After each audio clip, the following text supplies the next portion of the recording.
Thanks for clicking, and follow Geekdom 101 on Twitter at Emperor Big D. Truths and secrets are revealed to Granolah after a gruesome battle with the Saiyans in Dragon Ball Super Manga Chapter 77, the topic of today's video. Just imagine being Granolah and believing your entire life that all Saiyans are evil, only to find out that the father of a person you were fighting almost to the death just a little while ago is actually the one responsible for trying to save your mom and trying to save you as well. The majority of this manga chapter was a flashback, and I think a lot of people are going to criticize that, and also criticize the fact that it's another example of the Bardock that Toriyama created and not the Bardock that was created by Toei Animation back in 1990. It's the one from Dragon Ball Minus, which a lot of fans don't like. Now, while I do prefer the original Bardock from the TV special over the Dragon Ball Minus portrayal of Bardock, the bottom line is the Toriyama Bardock is the one that's here to stay because he is the creator and thus he has final say on all of these major Dragon Ball story points. In the chapter, we see the events kind of go along the same way that they did in the flashback we saw several months ago that Granolah had in his dream, but now we see more of the events of that day, the true story of what happened that day as told by Monaito. Yes, Frieza's army did arrive on the planet and did try to take over, but we find out during the skirmish that Granolah had fainted from fear of seeing the great apes and thus has no idea of the events that would happen after he was awake, which paint the true enemy as being somebody other than whom he had originally thought. Yes, the Frieza Force and the Saiyans are responsible for the invasion, but they weren't the true masterminds behind it. They weren't the ones that called Frieza there. It was revealed later in this chapter that it was the Heeters whom had been the ones who were secretly trying to sell the planet to the Frieza army for a lot of money. But there's a lot more that happened. Most of us prognosticated the fact that the Heeters would probably end up being the true villains of this arc, but I'm not sure any of us really thought they had anything to do with the past as much as they did in the story. But the real twist is that it was the heroism of one Bardock, the father of Goku, whom actually saved Granolah and wound up being a much closer tie to him than anybody ever expected. In addition to this being somewhat of an origin story for who Granolah would become, it's also an origin story for who Monaito would become, because we see the Namekian Elder grant Monaito the position of Guardian of the Dragon Balls, and that's why the Dragon Balls on the planet were still active, which allowed Granolah to make the wish to make him the strongest in the universe several chapters ago. And unfortunately, the rest of his Namekian brethren were wiped out by Frieza's forces. As the invasion continued, the Cerealians discovered the power source of the Saiyans' Great Ape form, the Moon, and destroy it, regressing them all to their base form. But by that point, so many lives had been lost and the planet was already pretty much under Frieza's control that it didn't make much of a difference in the grand scheme of things, but the story then shifts to being a bit more of a personal one involving Granolah's mother and her connection with Goku's father, Bardock. It's pretty interesting that the parents of 2 out of the 3 main leads of this arc had their fates interwoven on that day, which would indirectly lead to Granolah even meeting Goku over 40 years later. Bardock confronts Granolah's mom, and she can fight. She can fire Ki Blast. She knows how to do it, and she does that and injures Bardock, which leads to him having a flashback featuring a special cameo appearance by Goku's mother, Gine, and the baby Goku. This apparently happened shortly before Bardock went off on this mission, and it seems like Goku had just been born shortly before, and this tells the story of how Bardock named his son, by his biological name, of course, the main character of Dragon Ball, Kakarot. We also see a cameo from Raditz, too, which was kind of cool. So this was meant to be kind of a heartwarming scene, and I thought it was pretty heartwarming, and kind of a cool little sort of wink at the audience and an Easter egg for longtime Dragon Ball fans to finally see how and when Kakarot was named. However, As a critic of this, I have to be honest with you, and it is a minor nitpick, it does seem a bit contrived and unnecessary. This is supposed to be Granola's story, so having Bardock have a flashback of him naming Kakarot, to me, is not necessary. It's something that I think could have been discussed or shown at a different time. It was something that Toyotaro chose to put in this chapter as a little bit extra icing on the cake. So I don't hate it. I'm not sitting here telling you that I hate it, but it wasn't, it definitely felt like it was thrown in there for the sake of it being thrown in there as sizzle as opposed to steak. Now again, I'm not saying I hate it, but I did think that it was not really necessary, just like a little cameo for people who are fans of Guine and of course Kakarot. This would pretty much cement that this story of Granolah takes place, or at least this backstory, takes place 2.5 to 3 years before the events of Dragon Ball Minus and the end of Planet Vegeta. So it's not 40 years, it's over 40 years. And depending on how you calculate the years and the time in Dragon Ball, because trust me, this has been changed many times throughout the years. I might do a whole video on this in the future. It's definitely somewhere past 40 years. But I digress. What ends up happening is that Bardock and Granola's mom basically form a brief alliance to protect baby Granolah, and Bardock ends up being a bit of a hero here to hide them from Frieza, who's about to arrive on the planet. Now, I want to say this real quick. I know a lot of people don't like this heroic Bardock. I know a lot of fans prefer the one from the special, including me.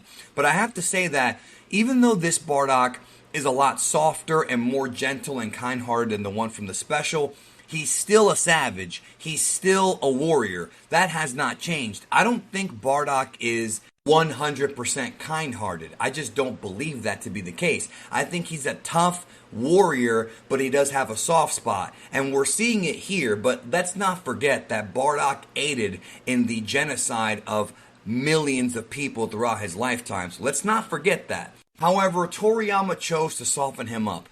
Why did he make that decision? I'll be discussing that in an upcoming Dragon Ball In-Depth very, very soon, because we have a lot to discuss about Bardock, and I'm going to fill you guys in with some really great tidbits that maybe you've never heard before about Toriyama's rewriting of Bardock, and you might be interested in it, even if you don't like this Bardock. So, Granola's mom is named Muesli, and I may have butchered that pronunciation. Some of you guys were clowning me for it. I've honestly never heard of this in my life. I'm sorry, I'm ignorant. I've never heard of muesli. I know it's some kind of like grain or something. That's what I was told. I've never heard of it before, so excuse my ignorance on that. And Monaito also joins their alliance to protect baby Granolah, and really to protect everyone and help them survive. So Monaito's telling this story to Granolah and explained to him that, yeah, the Saiyans were bad, but they weren't all bad, and Bardock was one of the exceptions. This is where we have the scene where Goku first discovers, for the first time ever in his life, some of you guys have been waiting for this for years. Some of you guys have been watching Dragon Ball since like the 90s, including myself. Goku now knows his father's name is Bardock. He now knows it, and Goku now knows that he looks like Bardock, which of course he does. We know that. And interestingly enough, Vegeta knew the entire time. Vegeta tells him. And Goku, all the years he's known Vegeta, has never once asked him about his father, which should prove to you guys that Goku doesn't really care about his father. At least not up until now. Could it change from now going forward? Possibly. But Goku was raised by his grandfather. That's his family. And now his family is, of course, Chi-Chi, Gohan, Goten, Pan. You know, that whole tribe. That's who his family is. He has no real emotional connection to his father. Whereas, you know, now he's finding out his father's name, and this right here should prove that Goku never once asked Vegeta about his dad. So this idea that Goku's got daddy issues, he really doesn't. But I do wonder if going forward, if Goku is going to be more curious about his father, his mother, and other people in his lineage. That remains to be seen. Probably not, but we don't know. Now, Vegeta states that Goku may have inherited his kind heart from his father. That is a very controversial line because in the original Dragon Ball manga, in the original story, Goku came to Earth a savage, hit his head when he was a baby, and then became good. I wonder if this has been purposely changed by Toriyama or if Vegeta's just assuming that. We don't know for certain because it's really difficult to inherit your kind traits from a parent that you barely even know. We know this from psychology. If your dad is evil, it doesn't mean you're going to be evil unless you are raised to be evil. And Goku was raised on Earth. Goku's real parent was Grandpa Gohan. So it's difficult to really take that line seriously. Honestly, guys, I don't know how you feel about that, but that will be one that's going to be discussed very, very often in the future. We're going to have debates about this one for a while because it doesn't make any sense that that's true. So I'm guessing it's just Vegeta assuming so. Granolah then asks about what really happened to his mother because remember, Granolah thinks the Saiyans killed her, but that's not the case. So what really happened to Granolah's mother? Boy, is he in for a shock. Monaito heals Bardock before he leaves, but his scouter goes off and it detects four people far away.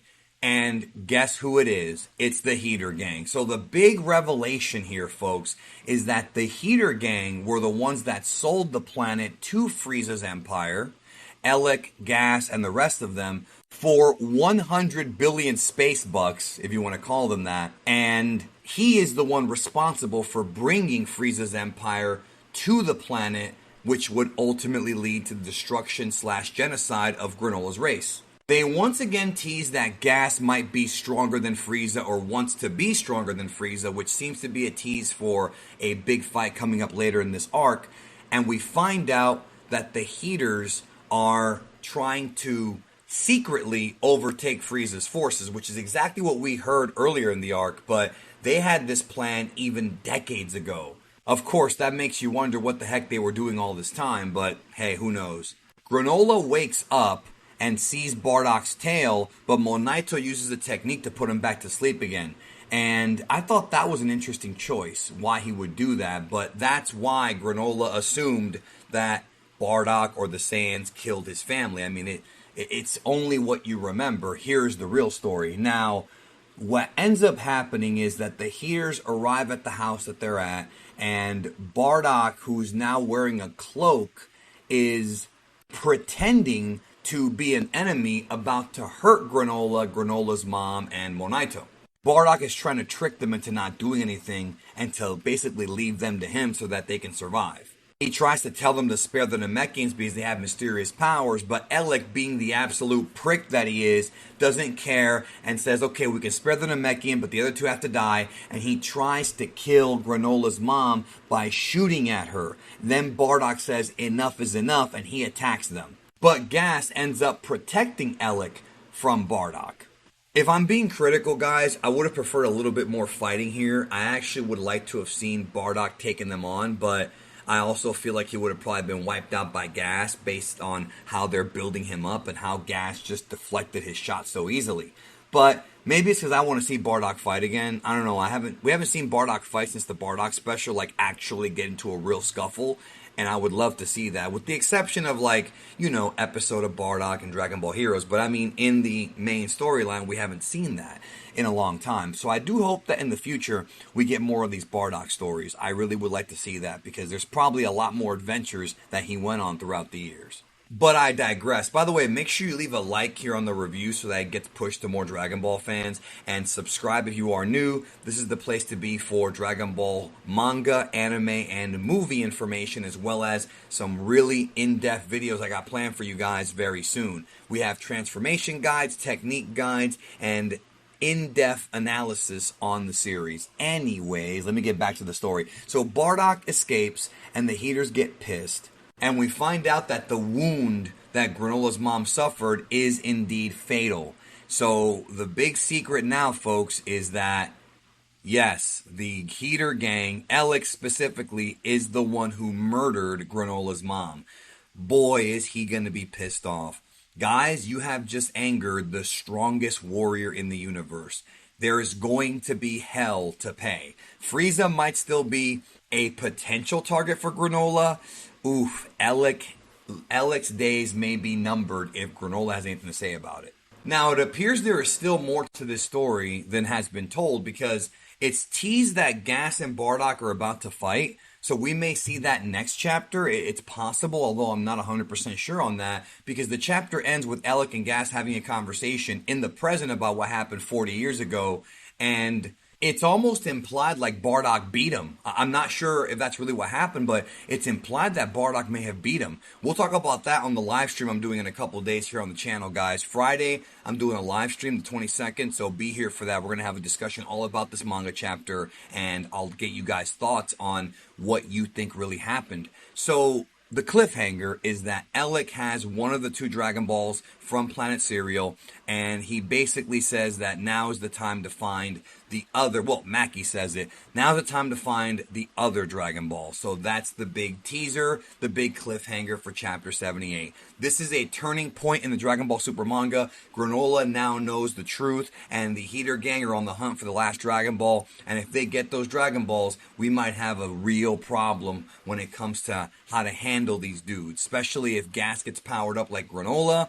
This could be a real situation. So things are starting to get real interesting.